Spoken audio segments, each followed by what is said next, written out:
China America ബന്ധം അനുദിനം വഷളാവുകയാണ്. Tariff യുദ്ധത്തിൽ ഒതുങ്ങുന്നതല്ല.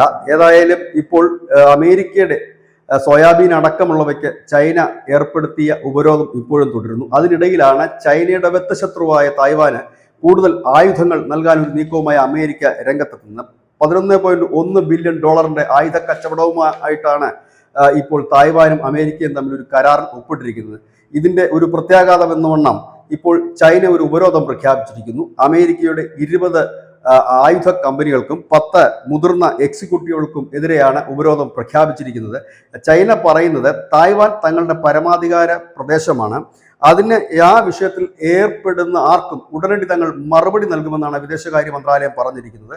അതിന്റെ ഭാഗമായിട്ടാണ് ഇപ്പോൾ തുടക്കമെന്ന നിലയിൽ ഈ ഉപരോധം പ്രഖ്യാപിച്ചിരിക്കുന്നത്. പക്ഷേ നിലവിൽ ഇത്തരം കമ്പനികൾക്ക് ചൈനയുമായിട്ട് വ്യാപാരം ഒന്നും തന്നെ ഇല്ലാത്തത് കൊണ്ട് നിലവിൽ അത് ബാധിക്കാൻ സാധ്യതയില്ല. പക്ഷേ ഇതിനകത്ത് വലിയൊരു അപകടം അമേരിക്ക കാണുന്നുണ്ട്. കാരണം ചൈന പൂർണ്ണമായി തന്നെ അതൊരു ഉപരോധത്തിലേക്ക് പോവുകയാണെങ്കിൽ, അതായത് അമേരിക്കക്കെതിരെ ഉപരോധത്തിലേക്ക് പോവുകയാണെങ്കിൽ വ്യാപാര സാമ്പത്തിക കരാറുകളെല്ലാം റദ്ദ് ചെയ്യപ്പെടും. പ്രത്യേകിച്ച് റയർ മെറ്റൽസ് പോലെയുള്ളവയുടെയൊക്കെ കുത്തക ചൈനയ്ക്കാണ്. അത് ലഭ്യമാകാതെ വന്നാൽ അമേരിക്കയെ സംബന്ധിച്ച് അത് വലിയ പ്രതിസന്ധിക്കിടയാക്കുകയും ചെയ്യും. ഇങ്ങനെ ഒരു നീക്കത്തിലേക്കാണ് ഇപ്പോൾ ചൈന നീങ്ങുന്നത് എന്ന് വേണം തന്നെ കരുതാൻ. കാരണം തായ്വാൻ 2027 മുമ്പ് പിടിച്ചെടുക്കുക എന്നുള്ളത് ചൈനയുടെ ആത്യന്തികമായ ലക്ഷ്യമാണ്. അതവർ പലവട്ടം പരസ്യമായി പ്രഖ്യാപിച്ചാണ്. ഇപ്പോൾ ഡൊണാൾഡ് ട്രംപ് പറയുന്നത് തായ്വാനെ ആക്രമിച്ചാൽ തങ്ങൾ പ്രതിരോധിക്കുമെന്നാണ്. അക്ഷരാർത്ഥത്തിൽ തായ്വാന് ഒപ്പം ജപ്പാൻ നിലകൊള്ളുന്നുണ്ട്, ദക്ഷിണ കൊറിയ നിലകൊള്ളുന്നുണ്ട്.